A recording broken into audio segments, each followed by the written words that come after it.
You look at what's happening in Atlanta right now with the DA and the RICO cases. Right. And there's multiple RICO cases now. It started off with the YSL RICO case, but now there's like the drug-rich RICO case. Now there's other RICO cases they're saying they're about to pull up with various rapper affiliations. Because you and Young Thug actually have a history. Yeah, that's my dog, man. You know, you were working with him during like the stoner era was his first big hit. Mm-hmm.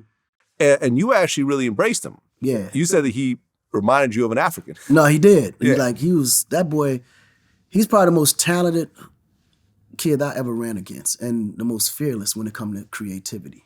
Huh. Okay. That's what made me love him so much from an artist standpoint. You know what I mean? But unfortunately, he was always attached to the street. He just couldn't get off of it. I mean, that was his life. You know what I'm saying? Yeah, and listen, we dug into this case. I brought in George Sheedy, one of the Atlanta journalists who kind of broke down everything. The charges are ugly. Yeah. And people like to focus on the rap lyrics and the social media posts, but there's a lot more that goes into it. There's a lot of phone taps. There's a lot of witnesses. There's triangulation of phones, putting people in certain physical locations and so forth. I mean, when you see something like that happening with, 28 people indicted, Gunna just got denied bond again. Wow.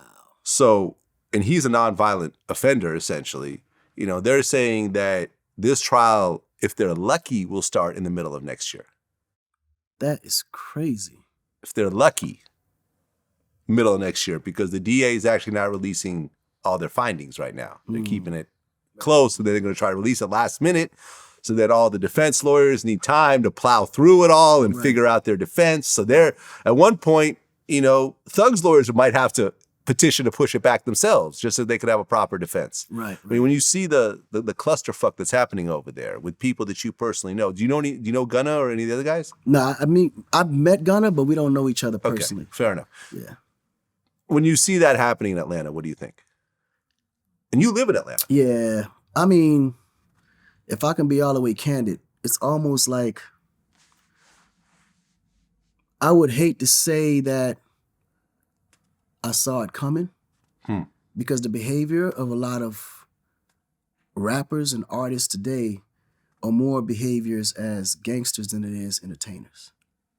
And I think most of them feel like they have to behave that way to be popping, or they have to relive or live whatever there is they're speaking on these records. So some of the stuff you can say, okay, cool, it ain't quite fair, to be picked up on lyrics. But if lyrics are actually being connected to real crimes. Well, like the shooting of YFN Lucci's mother. Right. YFN Lucci's mother got shot. And then later on, Young Thug had a lyric that said, "I shot at your mother, now he don't mention me."